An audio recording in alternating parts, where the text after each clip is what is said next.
గతంలో మనీష్ సిసోడియా గారు స్వయంగా చెప్పారు, నువ్వు వస్తే ఆమ్ ఆద్మీ పార్టీని చీల్చి కేజ్రీవాల్ని కాదని వస్తే నిన్ను ముఖ్యమంత్రి చేస్తాం, అన్ని రకాలుగా సహకరిస్తామని చెప్పి మనీష్ సిసోడియా గారిని పిలిపించి మాట్లాడిన తర్వాత ఎప్పుడైతే వారు వినలేదో అప్పటి నుంచి వారిని ఏ విధంగా వేధించి ఇబ్బంది పెట్టారో, ఏ విధంగా జైల్లో ఉంచారో దేశ రాజకీయాల్లో ఉన్న ప్రతి ఒక్కరికి, దేశ ప్రజలకు, ఈ రాష్ట్ర ప్రజలకు కూడా తెలుసు అనే విషయాన్ని వారే స్వయంగా చెప్పారు. ఎప్పుడైతే వారు మాట వినలేదో ఆ రోజు నుంచి జైల్లో పెట్టిన విషయాన్ని సందర్భంగా నేను తెలియజేస్తూ ఉన్నాను.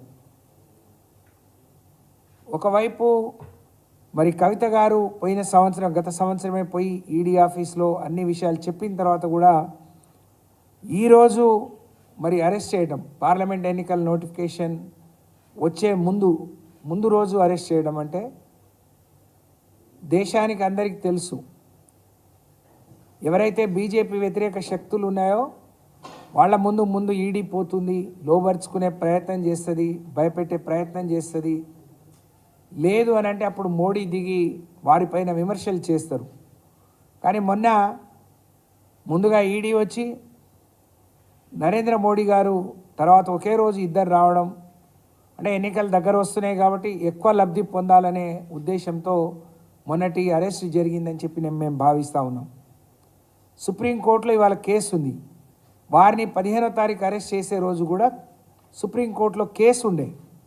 చాలా తెలివిగా ఎక్కడ చిక్కకుండా ఆ కేసుకు సంబంధించి మేము లాయర్లతో మాట్లాడినప్పుడు కూడా చెప్పేది, ఇదొక రాజకీయ కక్ష సాధింపు చర్యలో భాగం కాబట్టి ఇందులో ఉన్న బలం ఎంత, లేకపోతే ఆధారాలు ఏమున్నాయనేది చూడకుండా వాళ్ళు అరెస్ట్ చేసి తీసుకొస్తున్నారు. కాబట్టి ఒక చాలా ప్లాన్డ్గా ఆ రోజు సుప్రీంకోర్టులో కేసు ఉంది కాబట్టి తను ఎక్కడ ప్రోగ్రాములు పెట్టుకోకుండా ఇంట్లో ఉంటే మరి అటు కేసు వాయిదా పడి ఈ రోజుకు వాయిదా పడే క్రమంలోనే తనని అరెస్ట్ చేయడం, ముందే చాలా ఒక ప్రణాళికతోని టికెట్లు తీసుకొని ఇంతమందిని తరలించి తను ఎక్కడుందో తెలుసుకొని తన్ని అరెస్ట్ చేయడం అని అంటే మరి ఎంత పకడ్బందీ ప్రణాళికతో వచ్చిందో మనం అర్థం చేసుకోవచ్చు.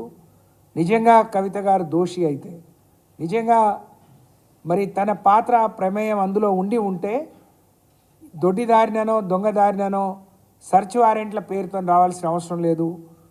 నిజంగా అరెస్ట్ వారెంట్తో వచ్చి జరిగింది ఇది, మీ ఉన్న ఆధారాలు ఇది అని చెప్పి ఇక్కడే చెప్పే అవకాశం ఉన్నా కూడా మరి దొడ్డిదారిన దొంగదారిన వచ్చి తన్ను అరెస్ట్ చేసినట్టు మేము భావిస్తూ ఉన్నాం. అలాగే ఈ మద్యం పాలసీ ఏదైతే ఉందో 100 కోట్లు చేతులు మారినాయని చెప్తున్నారు. కానీ ఆ 100 కోట్లు ఎక్కడైనా ఆధారాలు చూపించారా?